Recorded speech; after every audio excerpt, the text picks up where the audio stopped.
Alors, bonsoir tout le monde. Je suis coprésidente d'Imaginons la péninsule acadienne autrement avec ma collègue, je tiens à le préciser, Christine Lemay, parce qu'il y a assez de travail pour deux personnes. C'est à moi que revient le privilège de vous présenter ce soir notre conférencière. En fait, c'est le gourou des communications, Marshall McLuhan, qui longtemps passé, avant les moyens d'information et les réseaux sociaux, il avait dit « The medium is the message ». Le médium est le message. En cette ère de désinformation et de fausses nouvelles, le message de McLuhan résonne encore plus fort et prend tout son sens. C'est pourquoi j'aimerais prendre le temps de vous présenter, un peu plus longuement peut-être que d'habitude, notre conférencière de ce soir. Question de bien camper sa crédibilité pour aborder le sujet des réacteurs nucléaires modulaires. Docteur en sociologie, Dr O'Donnell cumule plus de 25 années de recherche, dont la moitié en Irlande et au sein de la communauté économique européenne. En 2004, elle revient à Fredericton et travaille pendant 13 ans comme chercheur senior au Centre de recherche en technologie digitale du Conseil national de recherche du Canada. Elle a pris sa retraite il y a quelques années, mais elle a continué à enseigner comme professeure adjointe au département de sociologie à l'Université du Nouveau-Brunswick. En tant qu'activiste et auteur, ses intérêts premiers sont l'environnement, le féminisme, le syndicalisme, la ruralité, tous des enjeux empreints d'une quête de justice sociale. Fortement interpellé par la dynamique des régions rurales, Dr O'Donnell mène présentement le projet de recherche RAVEN, Rural Action and Voices for the Environment, qui réunit une équipe multidisciplinaire de chercheurs de UNB ainsi que des partenaires communautaires. Ce projet vise la création de médias digitaux au service de champions ruraux et d'activistes environnementaux de la province. Pendant ces années au Centre national de recherche du Canada, Dr O'Donnell fut présidente du groupe de chercheurs au sein de l'Institut professionnel de la fonction publique du Canada. C'est à ce titre qu'elle et ses collègues ont négocié la clause d'intégrité scientifique dans les conventions collectives de 15 000 chercheurs au pays. Et c'est grâce à cette clause qu'elle et tous les scientifiques peuvent exercer publiquement leur droit de parole et de se prononcer sur les enjeux que soulève leur recherche. Nous lui en sommes très reconnaissants. En cette ère de fausses nouvelles et de manipulation de l'information, il est primordial de créer des espaces pour que soit entendue la voix des scientifiques, telle celle de Dr O'Donnell, dont la motivation première est de présenter les faits tels qu'ils sont et non de les manipuler ou de les taire pour vendre un produit, pour promouvoir un projet ou pour obtenir des millions de financements publics. Il y a quelques semaines, j'ai eu l'occasion d'écouter la conférence que Dr O'Donnell a présentée aux membres du réseau environnemental du Nouveau-Brunswick sur les réacteurs nucléaires modulaires.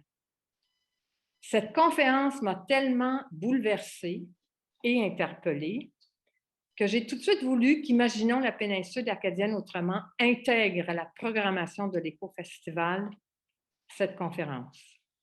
Dr O'Donnell n'a pas hésité à répondre rapidement à notre invitation. Imaginons la péninsule acadienne autrement et l'Éco-Festival sont extrêmement fiers de vous présenter cette conférence offerte par une scientifique de chez nous qui, comme nous tous réunis ce soir, a à cœur le bien-être de sa province. Dr O'Donnell, merci. Wow! Quelle belle introduction! Wow! Merci beaucoup, merci beaucoup. Mais wow, c'est fantastique. Je vais commencer par dire merci aux organisateurs de m'avoir invité à prendre la parole à l'Éco-Festival. Hein. Je suis très honorée de participer à cet événement, oui. Et je vais partager mon écran tout de suite. Oui, je suis heureuse de pouvoir partager les informations sur la situation nucléaire au Nouveau-Brunswick et j'attends avec impatience vos questions. Et je dois dire aussi que c'est ma première fois de faire une présentation en français. Alors, merci beaucoup pour votre patience. Ce que vous voyez ici est une photographie de la magnifique baie de Fundy. Et sur la rive se trouve la centrale nucléaire de Point-Lepreau, située à l'ouest de la ville de Saint John. Et la plupart des photographies de ma présentation sont celles de la baie de Fundy. Bon. Alors, je suis chercheuse en sciences sociales à l'Université du Nouveau-Brunswick à Fredericton et je travaille pour un projet qui s'appelle Raven, oui, et je suis chercheuse depuis plus de 25 ans. Et pendant la majeure partie de ma carrière, je me suis spécialisée dans les études d'adoption de technologies. Et ce soir, je vais utiliser ma lentille critique pour analyser les deux nouveaux réacteurs nucléaires proposés pour le Nouveau-Brunswick. OK. Lorsque nous avons commencé à entendre parler de ces nouveaux réacteurs nucléaires, j'ai cherché des informations sur les sites web d'Énergie Nouveau-Brunswick et du gouvernement du Nouveau-Brunswick et j'ai remarqué tout de suite qu'il manquait beaucoup d'informations comme les risques du projet. Il s'agissait de tout le matériel promotionnel de l'industrie nucléaire. Et donc, nous avons enquêté.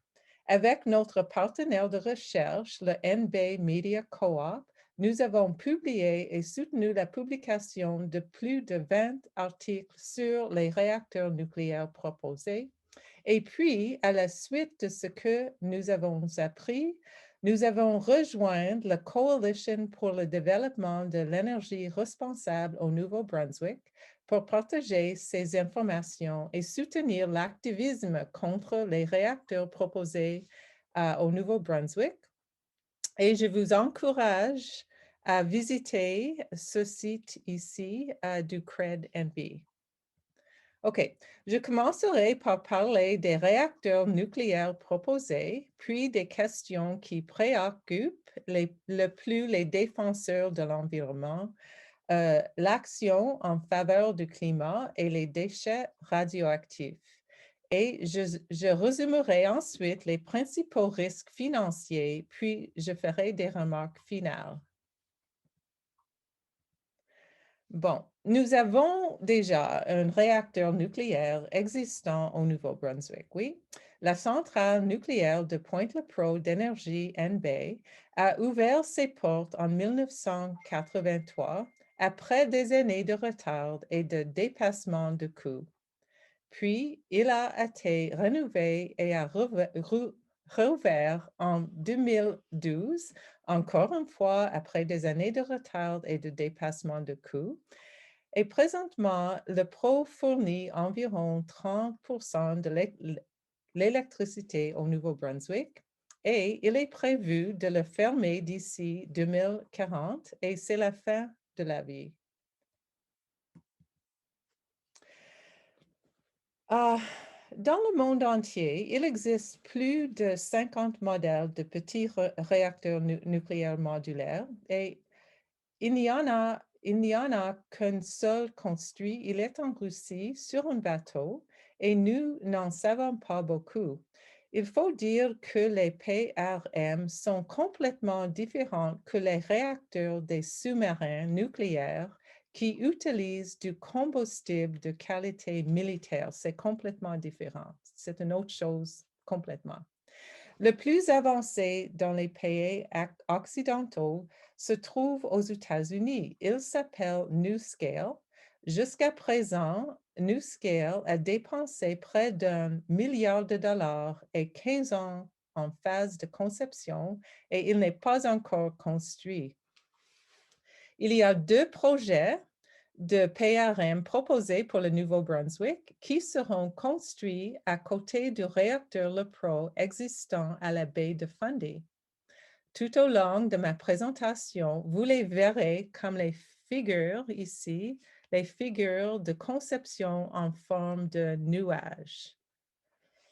Énergie NB prévoit de remplacer le réacteur LePro par plusieurs PRM d'ici 2040, date à laquelle le Pro devrait être mis à l'arrêt.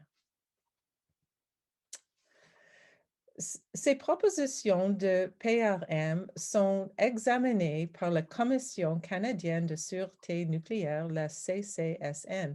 La CCSN considère PRM comme un terme de marketing et je suis d'accord avec cela. Ce n'est pas très précis. Il s'agit plutôt d'une promotion de l'industrie nucléaire.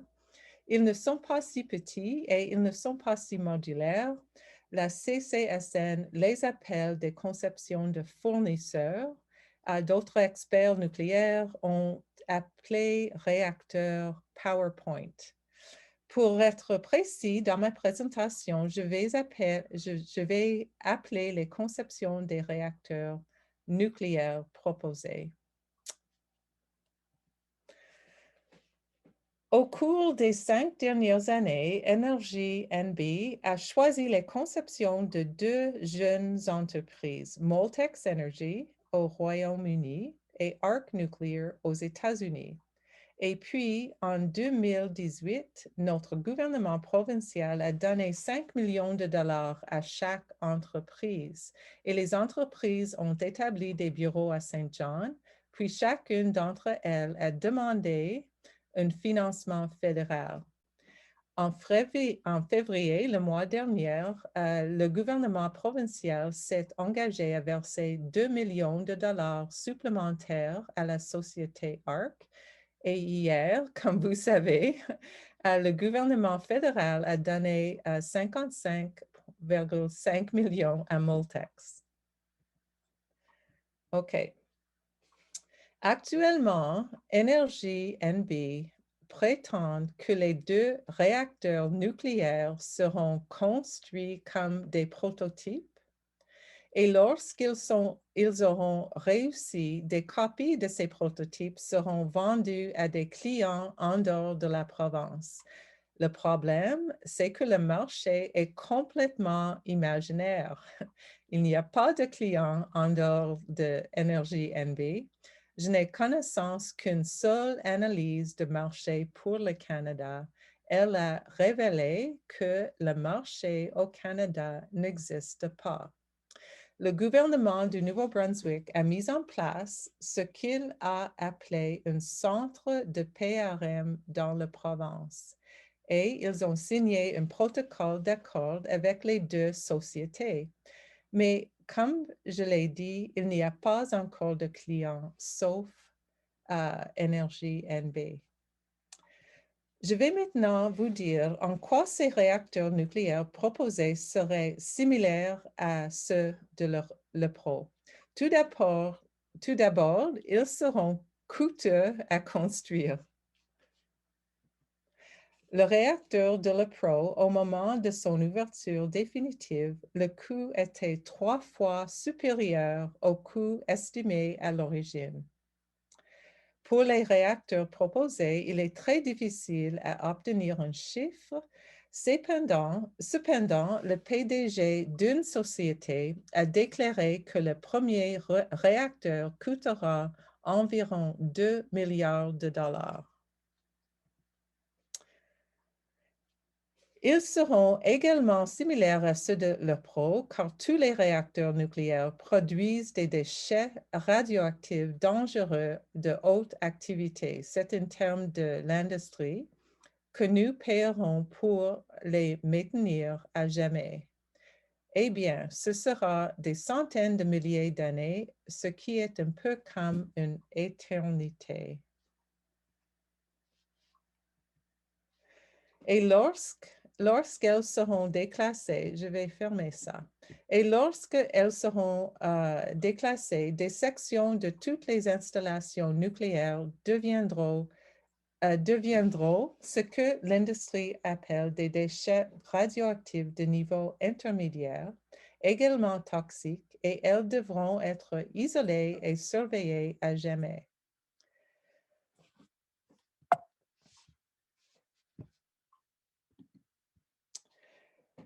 Ils sont également similaires car toutes les installations nucléaires pourraient soutenir les emplois de l'industrie nucléaire dans la région de Le Pro.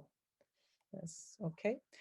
Actuellement, le Pro soutient peut-être jusqu'à 600 emplois, dont un grand nombre dans cette région. Il n'est pas clair combien d'emplois les réacteurs proposés soutiendront. Bon, je vais maintenant vous dire en quoi il serait différent de le Pro. Tout d'abord, il s'agit de nouvelles versions non testées d'anciens modèles de réacteurs.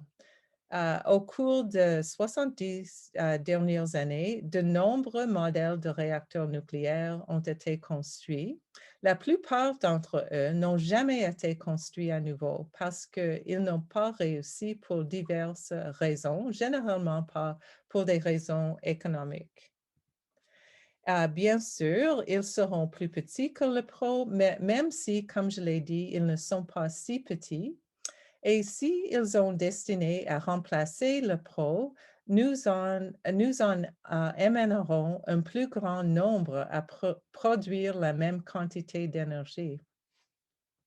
Enfin, une autre grande différence est le carburant. Le réacteur de Pointe-le-Pro utilise de l'uranium naturel extrait en Saskatchewan. Les nouveaux réacteurs proposés utilisent un autre type de combustible, j'en parlerai plus tard. Et aussi, Energy NB affirme qu'au moins un des réacteurs proposés, le Moltex, permettra de recycler et de résoudre le problème des déchets de haute activité de le Pro. Et ce n'est pas vrai. Les réacteurs nucléaires proposés créeront en fait plusieurs autres problèmes de déchets nucléaires. Je vais également en parler plus tard. OK, maintenant je vais parler de l'action climatique. Je m'adresse ici surtout aux champions de l'environnement et vous savez donc tous combien il est important de réagir activement à la crise climatique. Les deux dates sur lesquelles nous devons nous concentrer sont les suivantes. Nous avons besoin d'une réduction rapide des émissions de gaz en carbone d'ici 2030 et nous devons parvenir à des émissions net zéro d'ici 2040 ou plus tôt. Ici, c'est une graphique qui montre les émissions de CO2, je ne connais pas le nom en français, sur le cycle de vie de générateur d'électricité par kilowatt-heure. Et cela comprend tout, l'extraction des matériaux pour produire le générateur jusqu'à son transport vers le générateur, la création de l'énergie, etc. Et la seule chose que je veux dire ici, c'est qu'il n'existe pas de générateur d'électricité à émission zéro. Ils ont tous une empreinte carbone. Mais seul le nucléaire génère aussi des déchets radioactifs. OK, la première question est donc de savoir si les réacteurs nucléaires proposés pourraient aider le Nouveau-Brunswick à se décarboniser d'ici 2030. Et la réponse est non, car ils n'ont pas de licence pour opérer au Canada. S'ils en avaient une, il serait possible de les construire en moins de 10 ans, mais ils n'ont pas encore de licence. Les réacteurs nucléaires génèrent tellement d'éléments radioactifs toxiques, dangereux, qu'ils doivent être confinés en toute sécurité. Et cela nécessite beaucoup d'ingénierie détaillée qui n'existe pas encore. Je souligne que Énergie NB pourrait mettre en place une technologie mature comme les éoliennes l'année prochaine. OK. Les réacteurs nucléaires proposés pourraient-ils aider le Nouveau-Brunswick à atteindre le zéro net en 2050? Oui, s'il existe avant 2050 et s'il fonctionne de manière fiable, il pourrait aider. Mais il se peut qu'elle ne fonctionne pas. Dans tous les cas, nous devons nous concentrer sur la situation la moins coûteuse pour atteindre l'objectif de zéro net. Il existe de nombreuses manières différentes d'atteindre le zéro net en utilisant des technologies à faible émission de carbone. La question est de savoir quelle est la meilleure façon et la moins coûteuse de le faire. Alors, quelle est la solution la moins coûteuse? Eh bien, le nucléaire coûte déjà beaucoup plus cher que les autres options et les coûts de nucléaire augmentent. Les coûts des énergies renouvelables sont beaucoup moins élevés et ils diminuent rapidement. Et nous pouvons maintenir acheter de l'énergie intermittente à Hydro-Québec sans avoir à construire un réacteur nucléaire coûteux. Et je tiens à souligner que lors de la remise à neuf de le PRO, lorsque le PRO a été fermé pendant plus de 4 ans, nous avons acheté de l'électricité à Hydro-Québec afin de pouvoir exister sans nucléaire. Encore une fois, il y a le coût de déchets radioactifs. Pouvons-nous soutenir à la fois le nucléaire et les énergies renouvelables en Nouveau-Brunswick? De nouvelles recherches ont montré que le nucléaire et les énergies renouvelables ne coexistent pas bien. Elles ont tendance à s'évincer l'une l'autre et à limiter leur efficacité. Et comment cela fonctionnait-il? Bien, comme vous le savez peut-être, les décisions concernant les générateurs d'énergie qui seront utilisés sont des décisions politiques. Et moi, j'ai fait une analyse de la base de données des lobbies au Parlement à Ottawa et je n'ai pas trouvé de surprise à ce que le lobby du pétrole et du gaz soit le plus puissant et le lobby du nucléaire est extrêmement puissant.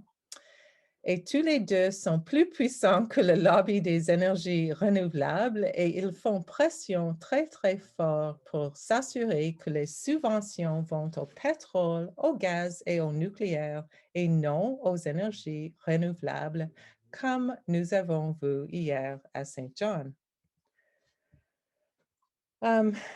Et il existe de nombreux moyens de parvenir à un résultat net nul au Nouveau-Brunswick d'ici 2050 sans plus de réacteurs nucléaires. Je vous encourage à consulter les experts. Chris Rouse de Nuclear Free Solutions, il a une vidéo en ligne à ce sujet avec une présentation qu'il a faite avec mon projet Raven et Dr. Louise Como de Conseil de la Conservation de Nouveau-Brunswick. Sur leur site web, vous trouverez de nombreuses informations sur l'avenir des énergies renouvelables et je vous encourage à y jeter un coup d'œil. Je vais donc maintenant parler de la question des déchets radioactifs. Oh, eh bien, tous les réacteurs nucléaires créent des déchets radioactifs dangereux comme sous-produits et nous en avons fait beaucoup à Pointe-le-Pro. Il doit rester confiné et en toute sécurité pendant des centaines de milliers d'années et nous, les Néo-Brunswickois, sommes responsables des coûts de son confinement en toute sécurité pendant des centaines de milliers d'années. il faut autant de temps pour que les éléments radioactifs se désintègrent à un niveau qui ne présente aucun danger. Comme je l'ai mentionné, les éléments radioactifs doivent être confinés en toute sécurité car l'exposition peut provoquer des graves maladies chroniques, des cancers, des malformations congénitales et des dommages génétiques qui seront transmis aux générations futures. Ce que vous voyez ici est une photo Google Maps des installations de la Pro. Cette terre verte ici, c'est Pointe-le-Pro. Elle est entourée de l'eau, ici, la baie de Fundy. Et ici, vous voyez la centrale nucléaire de Pointe-le-Pro. Et ici, à environ 1 kilomètre de la centrale nucléaire, juste ici, se trouvent des déchets de haute activité en stockage temporaire, juste ici. Et puis, il y a une carte ici qui le montre. Ce sont des déchets radioactifs mortels de haute activité. Ils sont dans des silos de stockage temporaire en béton. Et vous voyez ici le sommet des silos. Ici, c'est une autre photo. Ici, le silo de stockage en béton. Les déchets de haute activité sont des combustibles usés, également appelés combustibles irradiés. Il s'agit de combustibles usés du réacteur LePro existant après qu'il ait été soumis à un cycle. Ça prend environ 18 mois. Lorsque le combustible est utilisé, il est hautement toxique, il est mortel. Le combustible usagé contient de nombreux éléments fissiles, principalement du plutonium, qui pourrait être utilisé pour fabriquer du nouveau combustible, mais nous ne faisons pas cela au Canada. Ces déchets de haute activité devront être stockés en toute sécurité pour toujours, des centaines de milliers d'années, ce qui, encore une fois, est comme pour toujours. Il n'existe aucune installation de stockage permanente pour ces matières dangereuses nulle part sur la planète. Ils ont construit un en Finlande. Il n'a pas encore de permis. Il n'y en a certainement pas au Canada. Mais Énergie NB paye plus de 5 millions de dollars par an pour faire partie d'une organisation qui recherche un site en Ontario. Énergie NB espère à l'avenir déplacer les déchets mortels de l'EPRO vers une installation de stockage permanente sur le territoire autochtone de l'Ontario. Et je suis sûre que nous pourrons en parler plus longuement une autre fois. OK. Que prévoient les réacteurs nucléaires proposés? Il y a 2 réacteurs, le réacteur Moltex à sel stable ou SSR. Leur conception comprend une expérience risquée avec les déchets hautement radioactifs de la Pro. Et le deuxième, la conception de réacteurs ARC-100 prévoit l'importation de matières radioactives au Canada.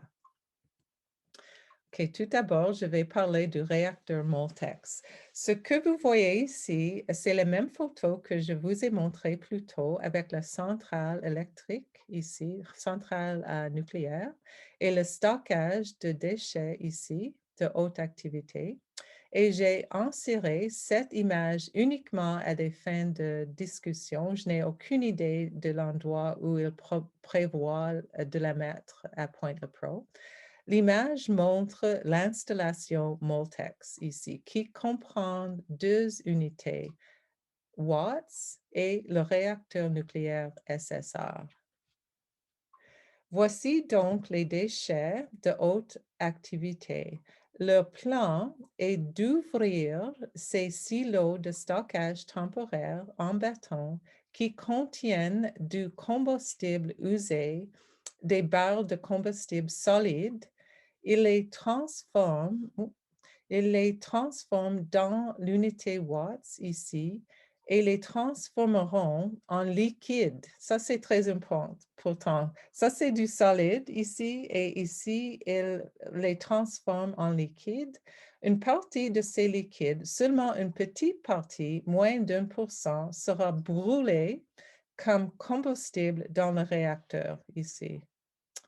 Et lorsque ce combustible est brûlé, il s'agit de combustible usagé, de déchets toxiques de haute activité. OK, pourquoi est-ce que j'appelle cela risqué? Le retraitement, qui consiste essentiellement à extraire le plutonium des combustibles usés, n'a jamais été fait commercialement au Canada. Nos régulateurs de sécurité ont peu ou pas de capacité avec cette nouvelle technologie et elle augmente le risque de prolifération des armes nucléaires. Une fois qu'on commence à extraire le plutonium du combustible irradié, il devient beaucoup plus facile d'en faire des bombes sales et d'être une cible pour le terrorisme. Et donc, si nous extrayons du plutonium à Pointe-le-Pro, cela exagérera un niveau de sécurité et de sûreté beaucoup plus élevé. Et de plus, certains des sites les plus contaminés de la planète sont le résultat de l'extraction à grande échelle de plutonium à partir de combustibles nucléaires usagés. La proposition pour le Nouveau-Brunswick est nouvelle, encore théorique, et je n'ai pas encore pu trouver de preuves que cela ait été fait quelque part dans le monde. C'est très théorique. Cela s'appelle de traitement pyrotechnique, pyroprocessing en anglais. S'ils vont de l'avant, cela produira des flux de déchets liquides hautement toxiques qui n'existent pas au Canada parce que nous ne l'avons jamais fait auparavant et les experts ont exprimé de nombreuses préoccupations concernant le processus et les liquides qu'il en résulte. Il sera c'est risqué qu'il sera coûteux de gérer, de contenir et de stocker les nouveaux liquides toxiques pendant des centaines de milliers d'années. C'est difficile. Et il n'y a aucun fondement scientifique à l'affirmation selon laquelle le recyclage du combustible usagé est une solution au problème des déchets radioactifs toxiques de la Pro. Ce qu'elle fait, c'est étendre un problème connu à plusieurs problèmes inconnus. Et en outre, et le nouveau combustible sera beaucoup plus cher que l'uranium naturel utilisé par le réacteur LePro actuel. Maintenant, je vais parler de l'autre réacteur proposé qui est l'ARC 100. C'est ma seule diapositive sur l'ARC. Les informations que je présente sont tirées de leur matériel promotionnel. Il énumère 4 sources de carburant pour l'ARC. Le premier est l'uranium enrichi que nous ne fabriquons pas au Canada. Nous n'avons pas d'usine d'enrichissement, donc il faudrait l'obtenir ailleurs. Les États-Unis ont une usine d'enrichissement. Puis, ils énumèrent des déchets créés par les réacteurs nucléaires à l'eau légère. Encore une fois, nous n'avons pas de réacteur nucléaire à eau légère au Canada. Cela signifie donc que nous devrions nous procurer ces déchets hautement toxiques à l'extérieur du Canada. Les États-Unis ont des réacteurs à eau légère. Et puis la dernière est le matériel nucléaire retiré des armes nucléaires. Encore une fois, nous n'avons pas d'armes nucléaires au Canada, ce qui signifie qu'il faudrait aussi en emporter. Cela soulève donc évidemment la question de savoir pourquoi nous voudrions commencer à importer des déchets nucléaires de haute activité de notre pays, probablement les États-Unis, qui seraient probablement très heureuses de commencer à envoyer leurs déchets au Canada. Il y a toujours une possibilité d'un accident, bien sûr. Les entreprises qui proposent les réacteurs nucléaires nous disent qu'ils sont sûrs, mais bien sûr, ils n'en ont jamais construit. Les accidents sont toujours un risque. Nous sommes toujours confrontés à l'effondrement de Fukushima au Japon, hein. Et c'est maintenant de l'eau radioactive de Fukushima qu'il veut rejeter dans l'océan Pacifique et cela a suscité un énorme tollé et je ne sais pas s'ils vont aller de l'avant avec ça, mais c'est juste pour signaler qu'un accident majeur libérant des matières radioactives dangereuses pourraient endommager la baie de Fundy, qui est bien sûr une de l'écosystème marin le plus riche de la planète. Et puis, il y a le problème de l'élévation du niveau de la mer avec le changement climatique, qui est un problème mondial pour tous les réacteurs nucléaires, et les déchets radioactifs stockés sur les côtes. Et il est certain que les futurs réacteurs et les déchets radioactifs de Pointe-le-Pro seront vulnérables aux inondations, aux ondes de tempête et à l'élévation du niveau de la mer. Nous avons bien sûr un régulateur de sécurité. La Commission canadienne de sûreté nucléaire examine les aspects de sûreté des projets proposés avant de délivrer une licence. C'est un régulateur, il ne va pas dire non, il va essayer de les rendre plus sûrs. Il n'a jamais rejeté une demande de licence d'un promoteur nucléaire. Et je tiens à souligner que la CCSN a approuvé une installation temporaire pour stocker les déchets hautement radioactifs de l'EPRO, des déchets mortels près de la baie de Fundy avant qu'un stockage à long terme n'existe. Et bien sûr, je me demande si la CCSN prévoit également d'approuver une installation temporaire pour stocker les nouveaux déchets liquides toxiques à côté de la baie de Fundy avant qu'un stockage permanent n'existe. L'une des raisons pour lesquelles je m'inquiète de la sécurité est que, croyez-le ou non, il n'est pas nécessaire que ces nouveaux réacteurs nucléaires fassent l'objet d'une évaluation fédérale des incidents sur l'environnement. Wow! J'ai déjà mentionné le lobby nucléaire. Ils ont fait un lobbying très, très fort qui a conduit à la nouvelle loi fédérale sur l'évaluation de l'impact qui a été adoptée en 2019. Ils ont fait pression pour que les réacteurs nucléaires proposés soient exemptés de l'évaluation d'impact s'ils sont situés à côté d'un réacteur existant et ils ont effectivement réussi. Les deux réacteurs nucléaires proposés pour le Nouveau-Brunswick ne sont pas soumis à une étude d'impact fédérale. Cela signifie que le public aura moins de possibilités de s'interroger sur les aspects de sécurité, de santé et d'environnement des réacteurs nucléaires proposés. OK, je vais maintenant résumer certains des risques financiers, ce qui signifie pour nous des taxes et des factures d'électricité potentiellement plus élevées et une responsabilité financière des contribuables. Le premier risque financier est le coût élevé et incertain des nouveaux réacteurs nucléaires. Depuis la catastrophe de Fukushima, les exigences techniques en matière de sûreté et de sécurité sont de plus en plus complexes et coûteuses. La construction de nouveaux réacteurs nucléaires coûte beaucoup plus cher et les coûts sont vraiment incertains. Je ferai remarquer qu'en comparaison, il n'y a pas d'incertitude pour les énergies renouvelables. Nous savons combien cela va coûter à construire.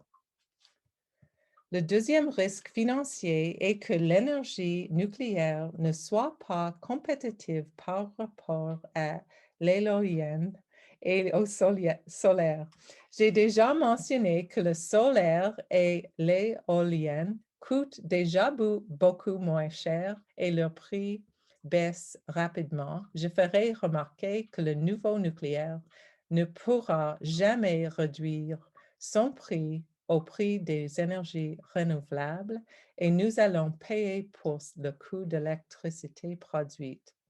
Et puis le troisième risque, l'historique des dépassements de coûts de nucléaire à énergie NB. J'ai déjà mentionné que la construction originale de l'EPRO était 3 fois supérieure au coût estimé. La rénovation a duré 3 ans de plus et a coûté $1 milliard de plus que prévu. Et pour être juste envers Énergie NB, il s'agit d'un problème mondial. Les constructions nucléaires dépassent toujours le coût estimé. Le quatrième risque financier est la dette d'Énergie NB, 4,9 milliards de dollars que nous payons en tant que clients d'Énergie NB. Et la dette est en grande partie due au coût de l'EPRO. Il n'y a pas de place pour les erreurs. Enfin, le cinquième risque financier augmente notre responsabilité en matière de déchets nucléaires. Nous avons déjà une grande responsabilité pour les déchets radioactifs produits par le PRO. Et maintenant, nous anticipons potentiellement de nouveaux coûts pour la manipulation et le stockage de nouveaux flux de déchets liquides. Ensuite, bien sûr, la sécurité accrue que j'ai mentionnée pour protéger contre le terrorisme nucléaire et la prolifération des armes. OK, je vais faire une conclusion avec d'autres photos de la magnifique baie de Fundy. C'est que nous avons besoin que le gouvernement fasse. Nous avons besoin d'informations. Nous avons besoin que le gouvernement du Nouveau-Brunswick nous fournisse toutes les informations disponibles sur les réacteurs nucléaires proposés et les risques auxquels ils nous exposeront. Sans information crédible, l'industrie, c'est-à-dire Énergie NB, peut créer de la confusion et des doutes dans l'esprit des Néo-Brunswickois, comme le fait actuellement Énergie NB en promouvant le recyclage comme solution au problème des déchets de combustible nucléaire de l'EPRO. Oups. Nous avons besoin de protection avant de s'engager dans un nouveau financement des réacteurs nucléaires. Le gouvernement de Nouveau-Brunswick doit exiger une étude de faisabilité indépendante basée sur des données de marché crédibles que nous n'avons pas encore, une évaluation des incidences sur la santé, y compris une protection de surveillance de l'état de santé des personnes vivant, travaillant ou jouant à proximité des projets proposés. Nous avons besoin que les entreprises nucléaires fassent la démonstration d'une solution à long terme réalisable pour le traitement et le stockage des nouveaux déchets toxiques qu'elles produiront. Nous avons besoin d'un rapport de vérificateur général sur le coût total de la responsabilité pour les déchets nucléaires existants et proposés, y compris l'importation des déchets toxiques d'autres pays. J'ai déjà mentionné que ce sera une décision politique. Tous les partis provinciaux et fédéraux ont pris position sur les nouveaux réacteurs nucléaires, soit par les communiqués de presse, soit par les déclarations, et vous pouvez voir la liste ici. L'Assemblée des Premières Nations a pris position il y a 2 ans. Que l'industrie nucléaire abandonne ses projets et que le gouvernement fédéral cesse de financer et de soutenir le programme de petits réacteurs nucléaires modulaires. Il y a 1 semaine, je crois, ou il y a 2 semaines, le Grand Conseil Wollastock a mis sur place une résolution sur l'énergie nucléaire et les déchets nucléaires sur le territoire traditionnel des Wollastock. Et il demande que le gouvernement du Canada et le gouvernement du Nouveau-Brunswick cessent immédiatement tout nouveau financement des réacteurs nucléaires à Pointe-le-Pro. Et je vais laisser le dernier mot au chef Hugh Akagi, chef de Passamaquoddy. En janvier, il m'a fait une déclaration et m'a donné la permission de l'utiliser dans mes présentations. Bien que nous soyons ici depuis les temps immémoriaux, le chemin vers l'avenir semble court, malgré leur garantie d'examiner des centaines de milliers d'années de déchets nucléaires. La seule garantie, les impacts futurs ne peuvent être que dévastateurs. Tant que la menace des déchets nucléaires n'aura pas été éliminée, nous ne pourrons jamais croire que le nucléaire puisse être le salut de la planète, seul danger imminent pour l'humanité. Merci à l'Éco-Festival pour l'opportunité de présenter cette analyse du projet Raven.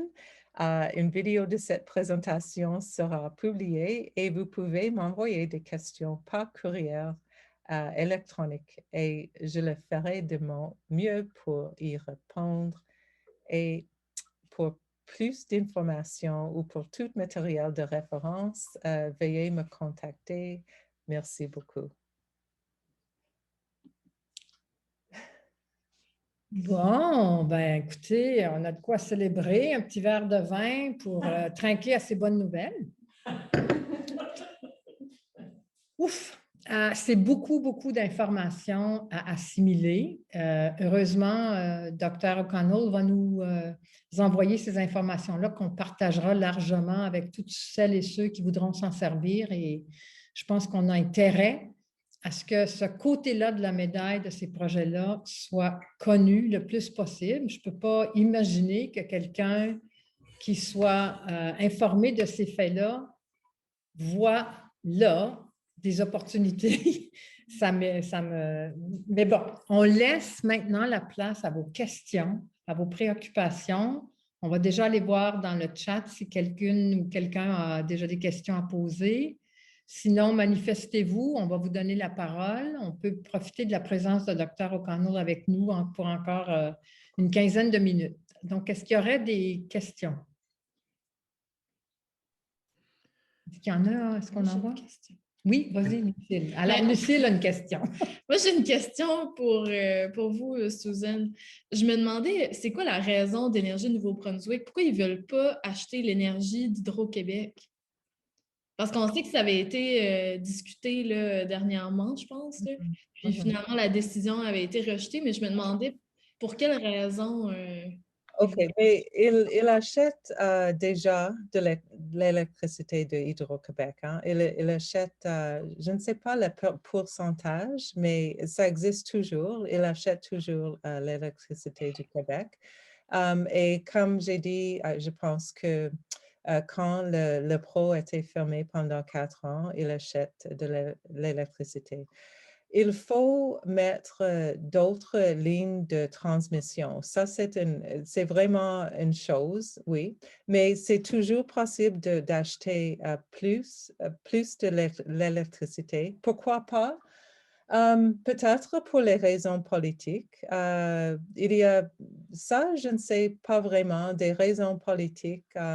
Vous savez, comme il y a quoi? Il y a une treizaine d'années qu'il y a l'idée de vendre Énergie NB à Hydro-Québec. Et ça, c'était vraiment une chose politique. Et j'imagine que ça ne va pas, l'énergie NB peut-être ne va pas faire d'autres liens entre les deux, mais je sais qu'il y a déjà une relation entre les deux. Merci. Docteur O'Donnell, Oui? mon Claude, certains documents mentionnent que les éoliennes, un exemple, les éoliennes ne peuvent pas emmagasiner l'énergie nécessaire en cas de grosse demande ou en cas de catastrophe. Puis c'est certain que l'énergie nucléaire, on pourrait en emmagasiner plus. Dans ces cas, pensez-vous que c'est ça qui pousse le gouvernement à aller du côté du nucléaire? Si je comprends bien votre question, mais il faut toujours penser que le pro va fermer en 2040, oui. Alors, ce qu'on on pense maintenant, c'est de quoi faire après le pro. Et on a 20 ans à préparer pour tout cela. Et il y a quelques modèles. Il y a 2 modèles que je connais qui disent que c'est très possible d'être jusqu'à 95%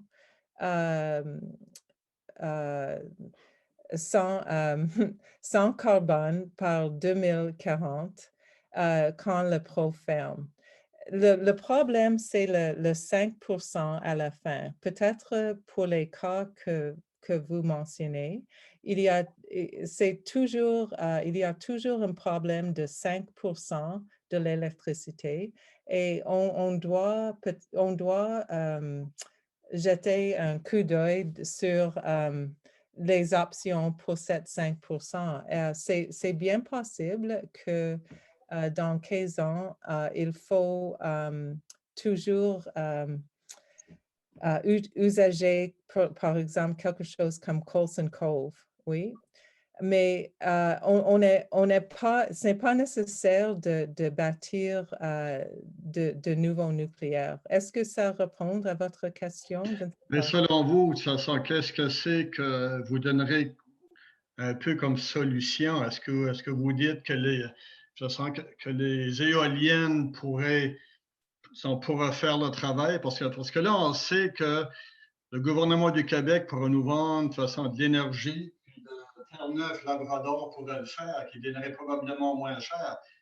Mais là, le gouvernement n'a pas l'air de pouvoir, de toute façon, de vouloir aller de ce côté-là.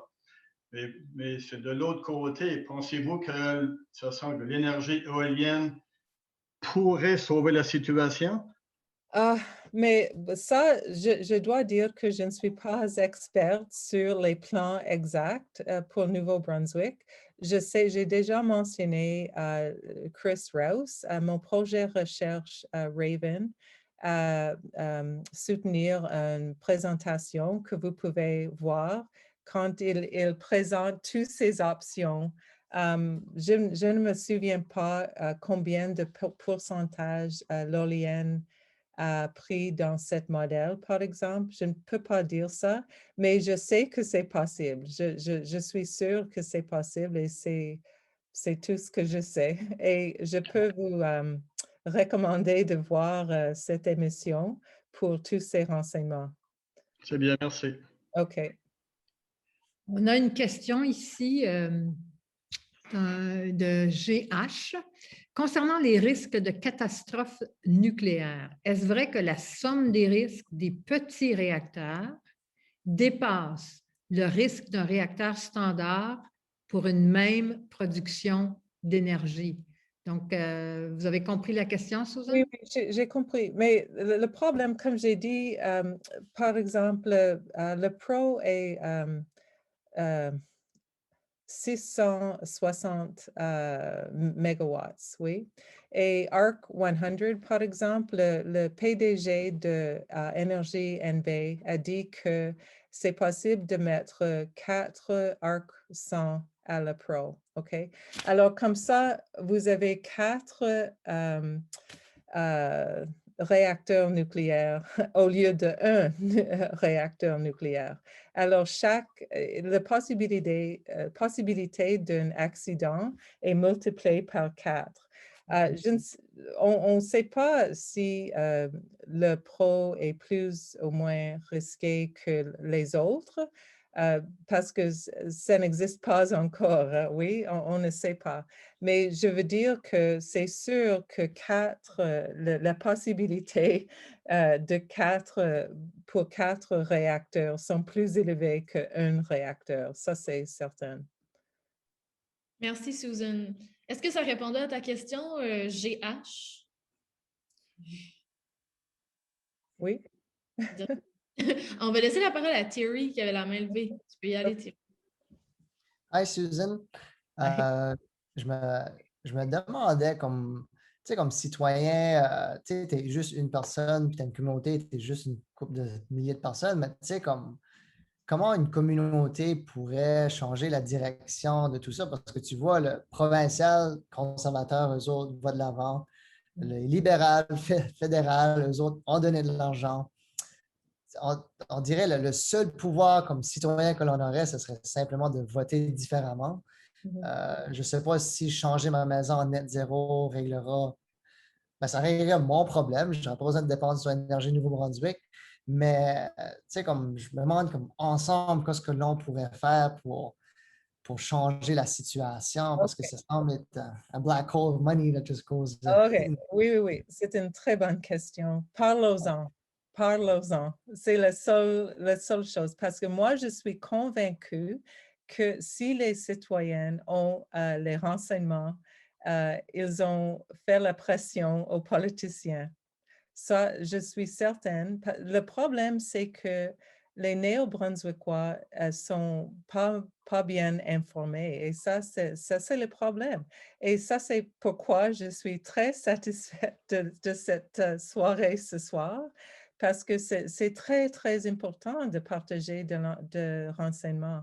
Et Terry, je vous encourageais de parler à vos amis, à la famille, tous ses amis, parce que c'est la seule chose qui va changer, c'est l'information. Et oui, il faut voter différemment ou bien sûr, il faut changer l'avis des politiciens. Ça, c'est vrai. Et la seule chose qui va changer l'avis des politiciens, c'est si leurs constituants demandent qu'ils changent. Oui, c'est ça. Merci, Susan. J'espère que tu as répondu. Oui.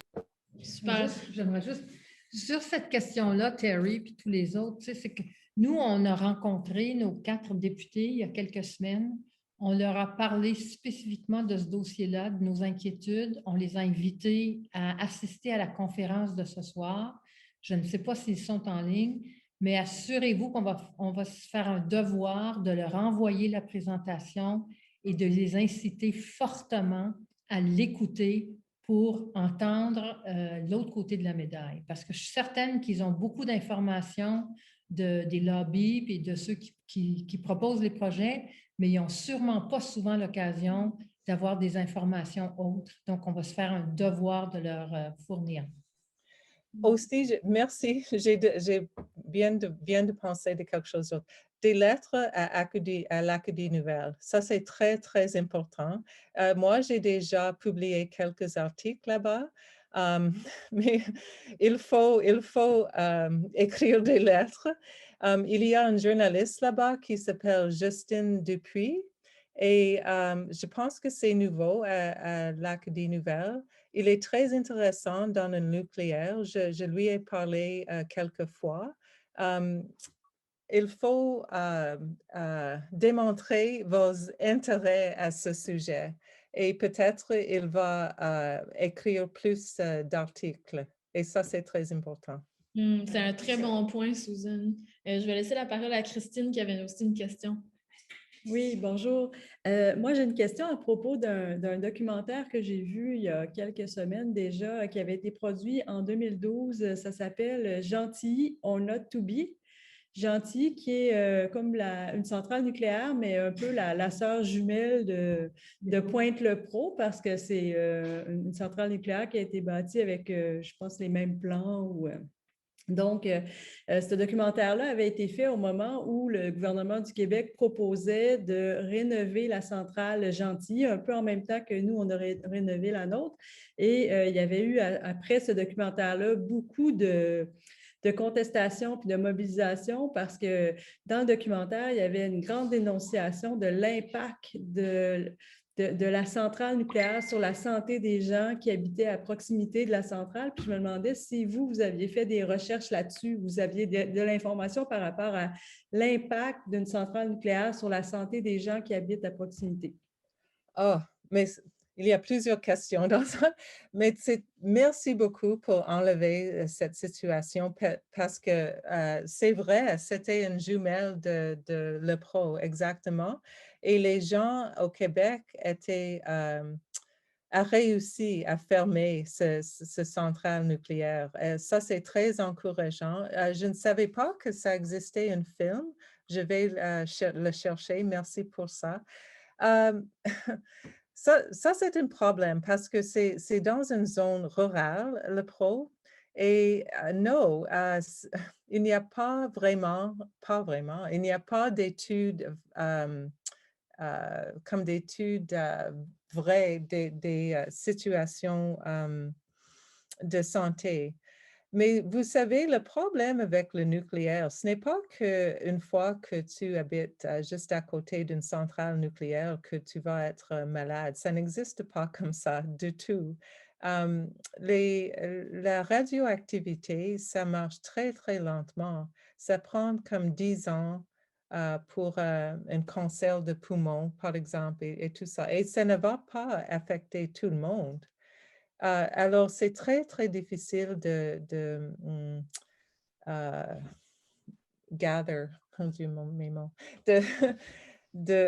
recueillir des faits sur ça. Alors, les rapports existent parce que l'industrie mesure l'émission de LePro de jour à jour et ces niveaux existent. Mais l'impact sur la santé, un rapport, non, je ne suis pas au courant de ça. Je pense que ça n'existe pas. Mais le film porte beaucoup sur ça.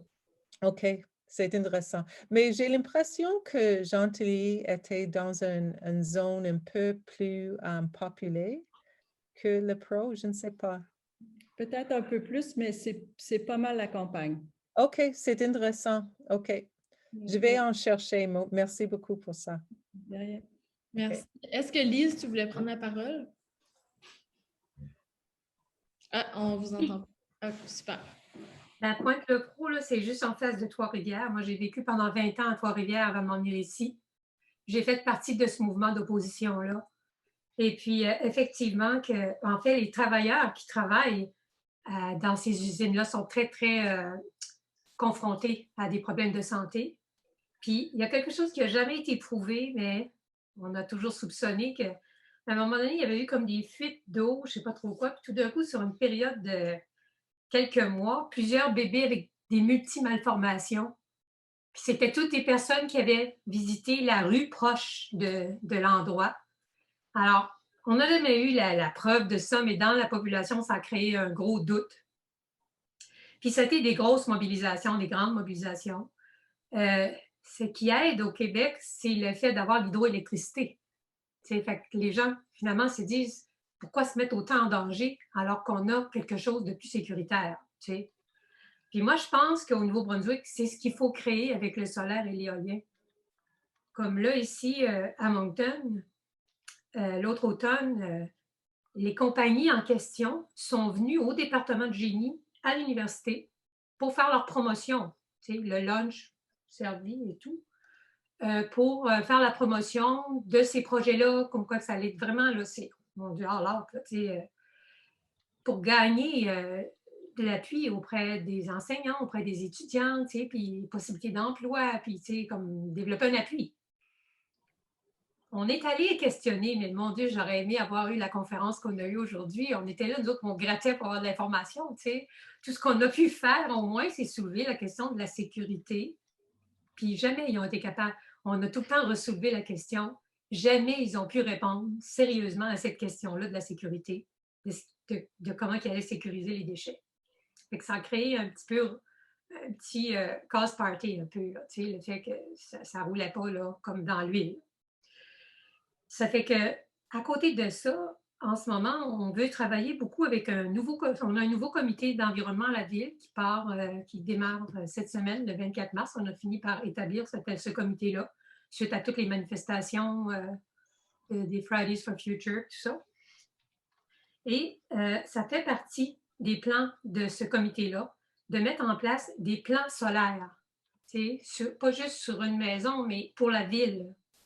Fait qu'on veut vraiment pousser ça, ces initiatives-là, autant dans la ville, autant sur le campus universitaire.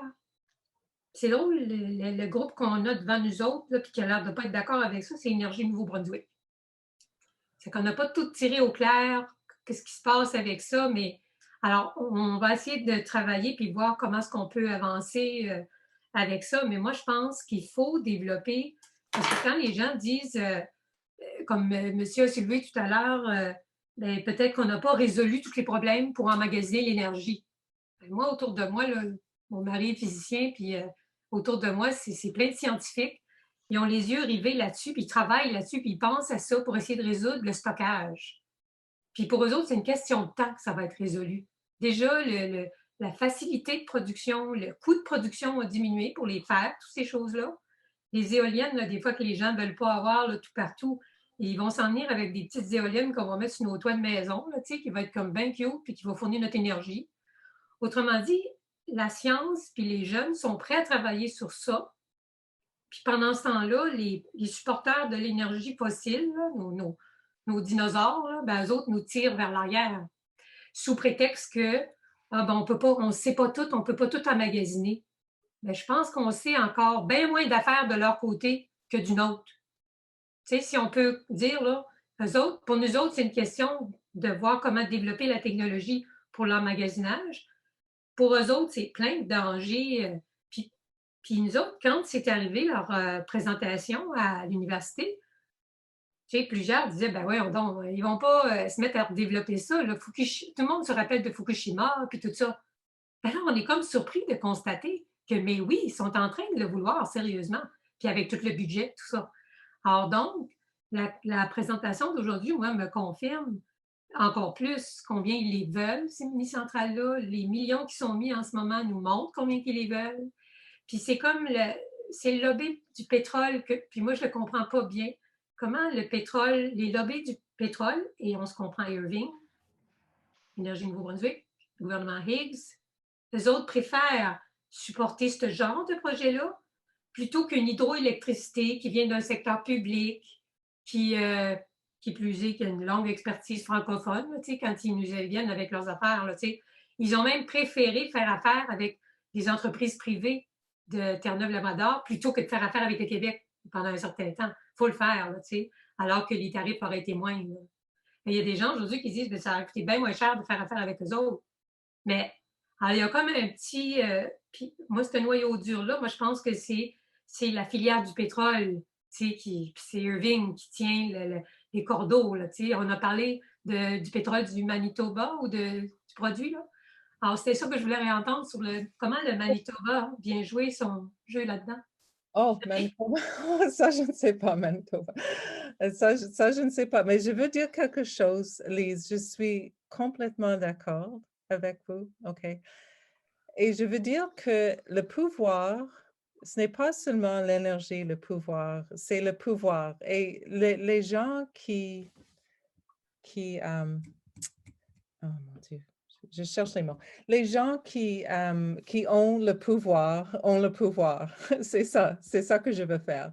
Alors, Énergie NB ne veut pas que les communautés ont le pouvoir comme ça, parce que avoir le pouvoir de donner l'énergie, c'est fondamental, fondamental. Et il faut briser ça, On est capable de briser ça, les communautés, et ça existe déjà. Il y a un projet où il y a des projets communautaires d'énergie, hein? Ça existe et ça peut exister. Et comme Au Bangladesh, il y en a plein de projets d'énergie communautaire. Ça existe. Oui, ça existe. Le film Demain porte sur ça, sur plusieurs choses qui se passent. Copenhague, qui n'est pas une petite place, oui, là. C'est bien possible. Mais les choses, c'est qu'ils ne veulent pas laisser les pouvoirs de l'organisation d'énergie NB de donner le pouvoir aux communautés. Et ça, c'est le problème. Parce que pourquoi est-ce que le gouvernement fédéral donne 50 000 $ à une compagnie privée? 6 millions. Qu'est-ce que j'ai dit? Millions, Mille. millions, merci. Oui, une compagnie privée à Saint John. Et qui va bénéficier de ces millions? Oui. C'est une compagnie privée américaine et british, là. C'est même pas une compagnie de Saint John. C'est ça le problème. Imaginons que 50 millions à la péninsule acadienne.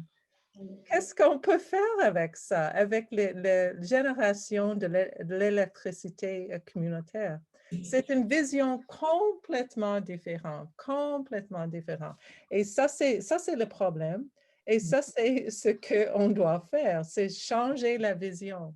On va parler-en de toutes ces choses-là. Le pouvoir, c'est la chose importante, c'est le pouvoir. Et l'argent, hein? L'argent et le pouvoir. OK. Normand, je pense que Normand veut dire quelque chose. Oui, docteur, de toute façon, vous avez raison concernant Énergie Nouveau-Brunswick qui veulent tout le pouvoir. Parce que je vais vous donner un exemple. Comme moi, je suis un des instigateurs, de toute façon, pour produire de l'électricité, de toute façon, un de nos centres d'enfouissement. Puis, disons, on peut produire 6 000 mégawattheures par an. Mais pour fournir 250, on fournit 250 maisons de toute façon, en énergie. Mais ça, il faut absolument le vendre à Énergie Nouveau-Brunswick. On ne peut pas le vendre directement, on ne peut pas le vendre à d'autres business. C'est eux qui ont le contrôle, c'est comme vous dites, là, ils ont le contrôle, puis ils veulent garder le contrôle. Ça nous a pris des années, parce que même si c'est de l'énergie verte, là, parce que qu'est-ce que c'est qu'on fait?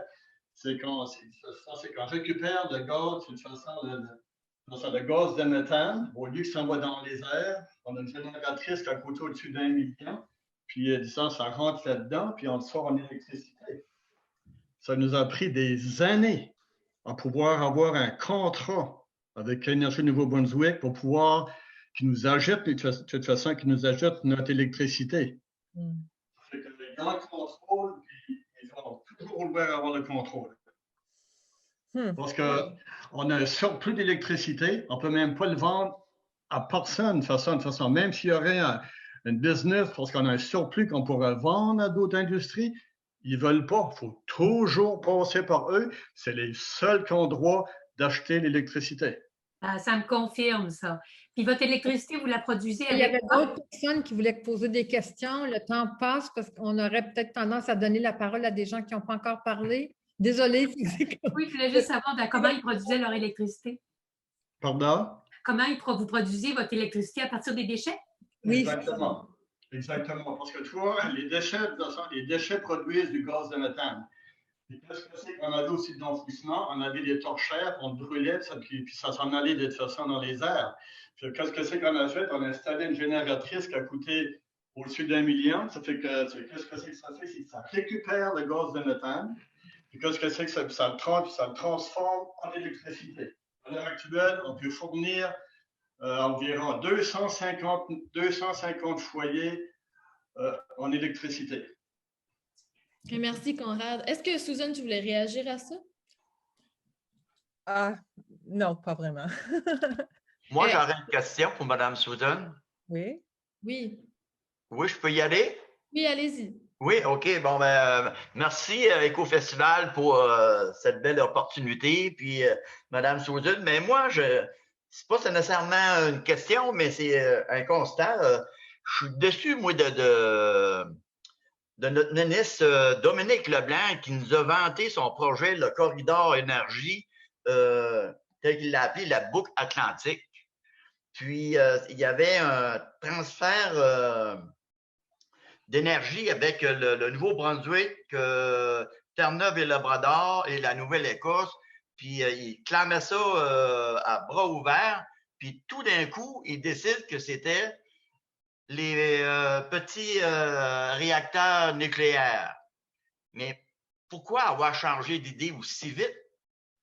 J'en ai été abasourdi, j'en ai été déçu, j'allais même partager cette chose-là quand Dominique Leblanc a partagé ça, cette nouvelle boucle atlantique-là, qu'on aurait pu même, il y avait un gros accord avec le fédéral pour commencer cette boucle atlantique-là, mettre ça en marche.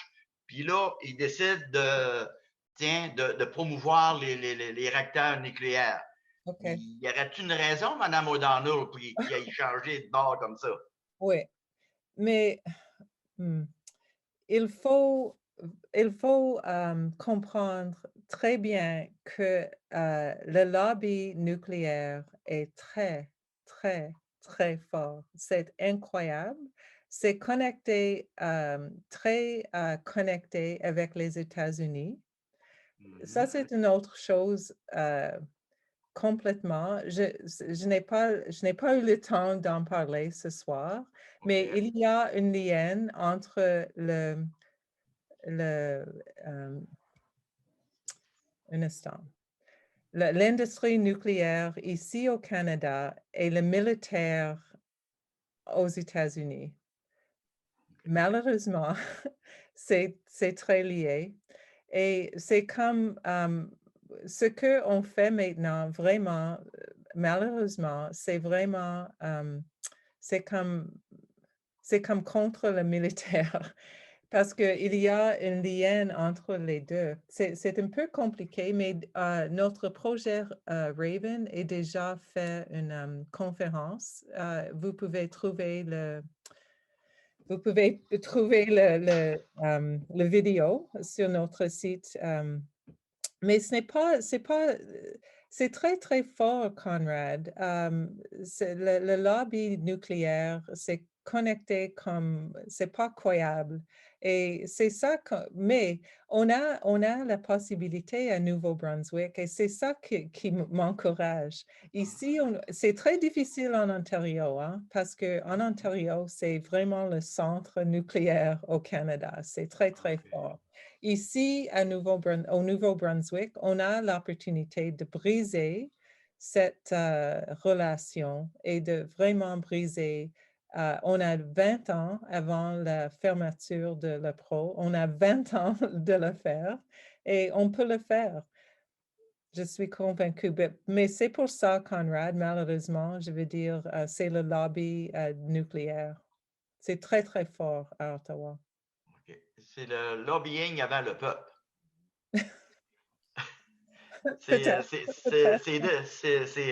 Je trouve ça vraiment décevant, mais croyez-vous que ça aurait été une bonne solution pour qu'on puisse se sortir de ce fiasco-là financier? Le Nouveau-Brunswick, on a déjà endetté de 5 milliards avec NB Power. Puis, moi, je trouve que c'était une bonne solution si on pouvait travailler ensemble. Même le Québec était inclus là-dedans, dans la boucle atlantique. Oui. Je pense, moi, je trouvais que c'était un beau moyen de se sortir de ce gouffre financier-là. Là. Oui, mais ça va prendre une solution politique. C'est la seule chose. Et c'est pour ça que les gens doivent s'informer. OK. Et ouais. Mais il va-tu avoir des regroupements? Il va-tu avoir quelque chose? Je pense que je pense qu'il faut se réveiller parce que les politiciens ne se réveillent pas. Oui, mais Tu sais, moi, c'est- je travaille très fort là-dessus. Il reste 2 questions. Puis, tu sais, je regarde l'heure, il est 9 heures. On avait dit 1 heure. Finalement, OK. ça Ben, démontre merci, l'intérêt Mme que- O'Donnell. Ça démontre que les gens sont intéressés, ce qui est excellent. Je vais peut-être laisser les 2 dernières questions qui 2 personnes qui se sont manifestées. Donc, il y avait Ernest Ferguson. Ernest, est-ce que tu veux qu'on pose ta question ou tu vas la poser toi-même? Je peux la poser si vous voulez. Vas-y, Ernest. Ensuite, il y aurait Alain. Ouais. C'est une très belle présentation. C'est une présentation choc, là, comme Nancy l'avait mentionné à son introduction. Ce que je me pose, moi, c'est les scientifiques. Comme là, c'est tout à ton honneur de prendre le flambeau, mais est-ce qu'il y a beaucoup de scientifiques en arrière qui supportent cette approche-là? Puis aussi, c'est sûr que la population a un mot à dire, mais les autres spécialistes, les spécialistes de l'énergie renouvelable, il n'y a pas une occasion là, de sortir et de dire le potentiel éolien, le potentiel solaire, des différentes approches pour démontrer que c'est peut-être pas l'approche à prendre, là. Puis l'autre chose aussi, j'ai bien apprécié, c'est sur l'Acadie Nouvelle, évidemment, j'ai lu à 2 reprises là, ce qui a été publié, mais comment est-ce que les partis conservateurs et libéraux, puis NB Power, l'Énergie Nouveau-Brunswick, comment est-ce qu'ils ont réagi? Est-ce qu'ils ont réagi? Parce qu'en réalité, c'est comme un débat là, quand on a besoin. S'il y a 2 partis importants, puis c'est assez surprenant, c'est un parti conservateur Nouveau-Brunswick qui s'associe au Parti fédéral libéral, puis ils vont dans la même direction. Comment est-ce qu'ils réagissent là, à cette approche-là?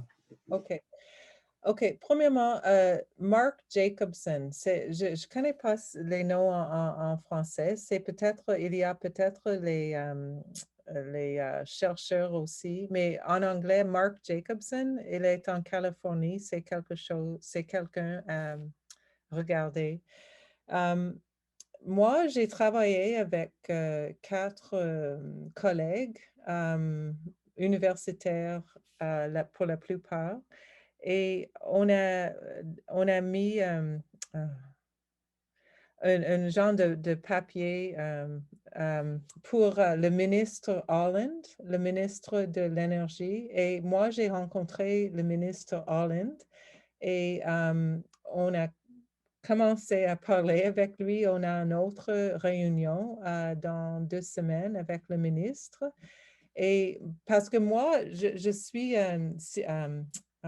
chercheur de sciences sociales, mais j'ai des collègues qui sont des physicists et des spécialistes en nucléaire, évidemment. Et on travaille ensemble, hein? On travaille ensemble. Moi, je peux partager, parce que j'ai fait traduire le chose que j'ai fait pour Minister Holland. Je vais partager ça avec l'équipe ici. Je voulais dire quelque chose d'autre.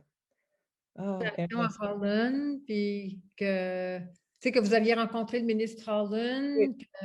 Et Ernest demandait quelle était la réaction de ces gens-là quand vous leur présentiez ces informations-là. Sont inconfortables.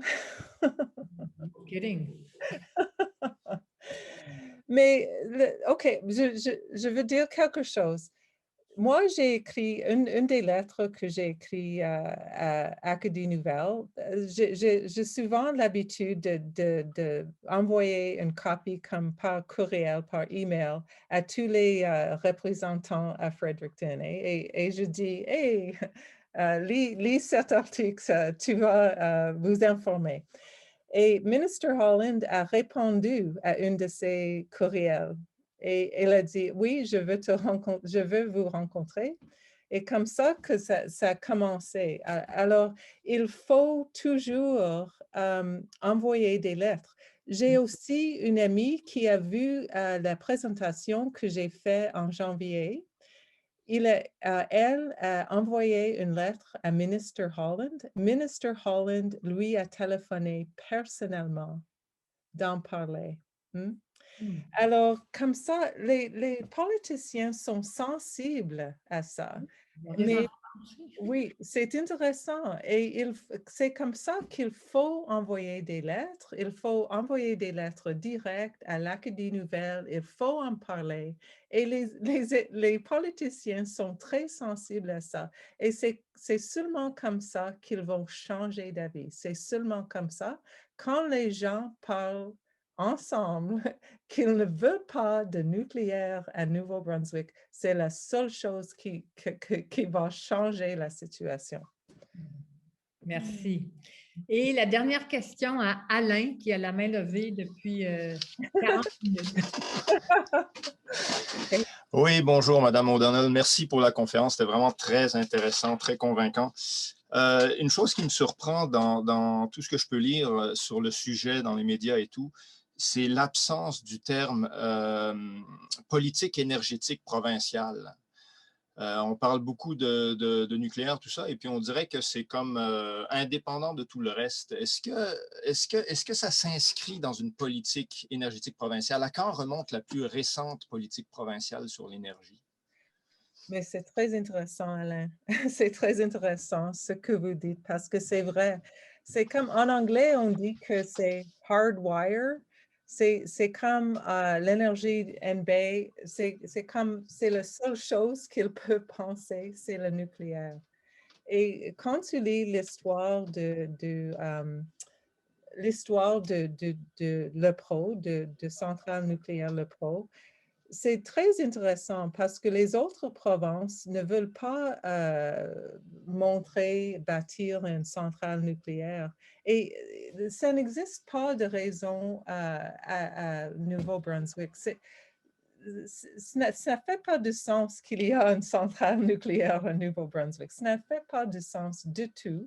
Mais c'est comme il y a quelque chose à Nouveau-Brunswick dans l'énergie NB qui est vraiment comme, c'est intégral à leur, moi j'ai une théorie, mais ça doit prendre trop de temps d'expliquer ça, mais ça ne fait pas de sens. C'est la seule chose que je peux faire, je peux dire.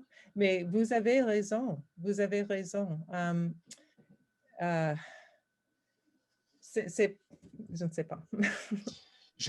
En tout cas, je n'ai pas fait des recherches étendues, mais il me semble que la plus récente politique date de 2008, mais j'ai peut-être manqué des trucs, mais il me semble que ça devrait être un élément central de la discussion, une politique énergétique.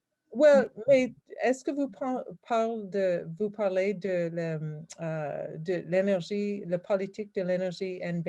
Parce qu'ils viennent de montrer un autre en décembre, hein, le Integrated, je ne connais pas le nom en français, mais Integrated Resource Plan, IRP. Le nouveau est de décembre 2020, je m'excuse. Est-ce que vous parlez d'une autre politique de l'énergie? Moi, j'avais en tête simplement une politique provinciale, de savoir, OK, si on s'intéresse au nucléaire, comment ça s'inscrit dans le développement ou dans le dépérissement des autres modes de production d'énergie.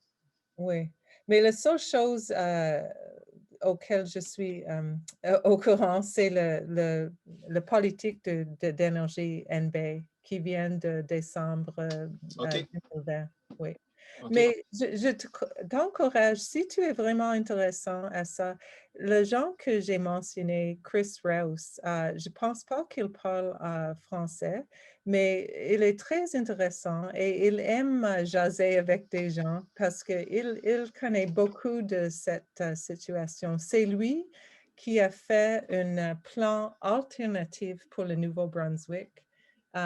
Et c'est un genre très intéressant et je serais heureuse de t'introduire Si Alain, si vous êtes intéressant. Oui, bien sûr, merci. OK. Bon, ben écoutez, les amis, on pourrait en parler toute la nuit, puis encore plusieurs questions resteraient.